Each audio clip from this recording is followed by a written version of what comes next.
Gynaecologist, civil hospital Bhiwani में कार्यरत हूँ पिछले 11 साल से। और आज जो ये प्रोग्राम लॉन्च किया है केयर कंपेनियन प्रोग्राम, ये ऑलरेडी जो है 2023 में इसको लॉन्च कर चुकी है गवर्नमेंट। लेकिन अपने जो डिस्ट्रिक्ट भिवानी और इंक्लूडिंग 3-4 और ज़िले हैं जिसमें अभी पिछले 3-4 महीने से ये प्रोग्राम रन किया जा रहा है। इसके तहत हमने क्या करना है, इसका जो मेन मोटिव है, जो काउंसलिंग मदर और बच्चे की जो की जाती है उसमें प्रॉपर जो साथ उसका अटेंडेंट है, उसका जो कंपेनियन है, जैसे आफ्टर डिलीवरी के बाद कई बार उसका हस्बैंड अवेलेबल हो या उसका कोई दूसरा रिश्तेदार, उसके बच्चे की कोई दादी है, चाची ताई जो भी हैं, उनको भी उसकी कंडीशन जो है मदर की और बच्चे की अगर पता हो तो वो उसको टाइम रहते, अगर कोई वार्निंग साइन आते हैं तो उस पे उसको टाइम रहते इलाज किया जा सके और उसके न्यूट्रिशन पे भी प्रॉपर ध्यान फोकस किया जा सके।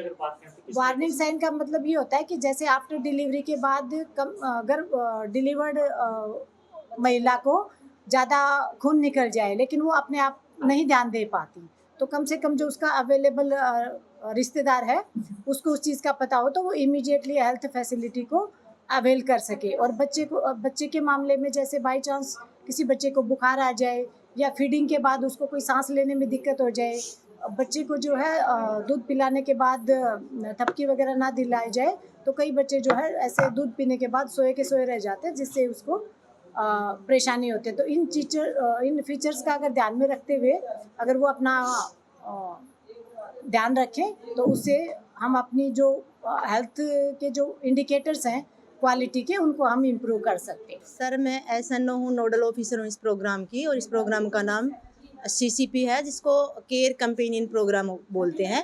तो मैं नोडल ऑफिसर हूँ और ये जो पास में हमारे हैं ये मास्टर ट्रेनर हैं, ये नर्सिंग स्टाफ है। मैं SNO, मेरा नाम मौसम है। तो ये आज जो प्रोग्राम डॉक्टर अभिषेक सर जो पंचकुला से आए, इन्होंने ऑर्गेनाइज़ किया है। ये हमारे पास वैसे तो जनवरी और फरवरी से ही रनिंग में है, लेकिन आज इसको और डीपली बताया गया इस प्लेटफॉर्म को, ताकि अच्छे से रन कर सके। इसमें हमारे को मेन जो टारगेट है हमारा MCH विंग का, वो यही होता है कि माँ की और बच्चे की केयर हॉस्पिटल में डॉक्टर्स और नर्सिंग स्टाफ करते हैं, लेकिन क्या होता है इसमें घर जाने के बाद वो प्रॉब्लम कर देते हैं। कई बार घर वालों को पता नहीं होता, पूरी जानकारी नहीं होती। तो हमारे पास कुछ टूल्स हैं, ये जैसे ये हमारा प्रेग्नेंट लेडी के हम कैसे केयर करते हैं, दूसरे टूल हैं कि हम डिलीवरी के बाद कैसे केयर करते हैं, कुछ हमारे पास ये टूल हैं कि उसको डाइट जो है ना, क्या रोटी दे देंगे, हलवा दे देते हैं डिलीवरी के बाद, लेकिन हमने थ्रू प्रॉपर चैनल सारी चीज़ें बताई गई कि एक फुल डाइट है, अगर ये डाइट लेंगे तो पेशेंट जो है ना एनीमिक नहीं होगी, खून की कमी नहीं होगी, लेकिन ये मस्ट है, ये एक टाइम का खाना है। उसके बाद बच्चे की कैसे केयर करनी है, ये भी हमारे पास एक टूल है कि इसको जो है ना फीड कराने के बाद आपको इसको बर्पिंग करानी, डकार दिलानी है, उससे क्या एस्पिरेट नहीं करेगा, सांस की नली में दूध नहीं जाएगा। तो ये उसके साथ वालों को बताते हैं। साथ वालों को इसलिए बताया जाता है कि हॉस्पिटल वाले तो 2 दिन 48 आवर्स या कुछ टाइम साथ रहते हैं, लेकिन घर जाके उसकी केयर करनी होती है ना, तो इसके लिए नेसेसरी है ये। तो ओवरऑल जो हमारा जो रोल है वो ये है कि माँ की और बच्चे की सेहत में सुधार और मैटरनल और मोर्टेलिटी रेट को कम करना ओवरऑल। हाँ जी, डिलीवरी से पहले भी और बाद में भी और साथ में बच्चे की भी।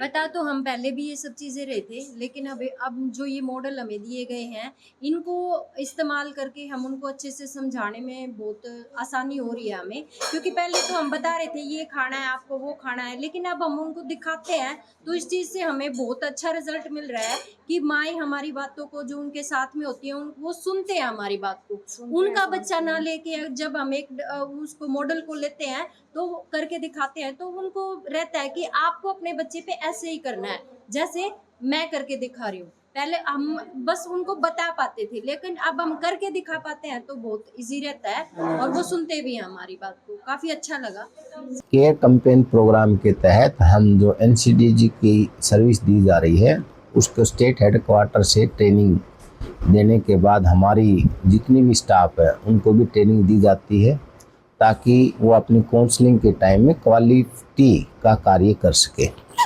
और इसका जो कार्य है, जो भी पेशेंट होते हैं उनको दी जाती है, उनके साथ जो आने वाले जो अटेंडेंट हैं उनको भी हम ट्रेनिंग दे सकते हैं।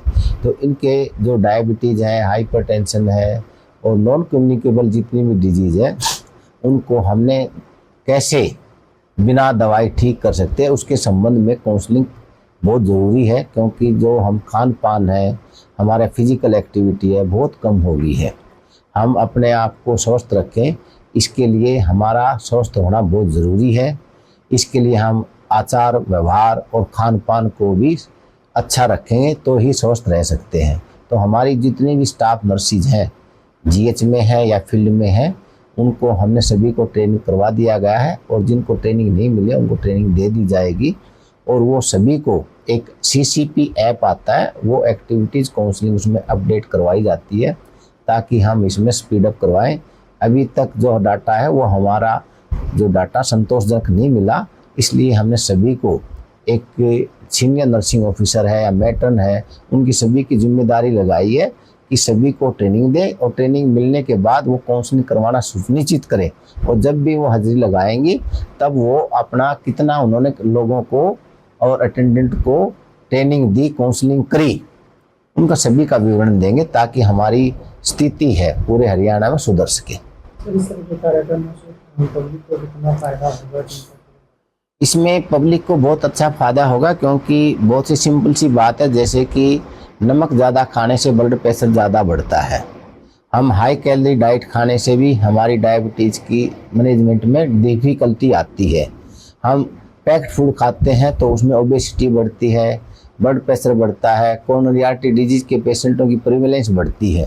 तो हमारा खान पान और स्लीप एटीट्यूड जो है वो उसको हम बदलते रहें, और उसकी हमारी जो नॉलेज है उसको हम लोगों तक बताएं, और बताने के बाद वो इम्प्लीमेंट करें तो उसका रिज़ल्ट अच्छा आता है।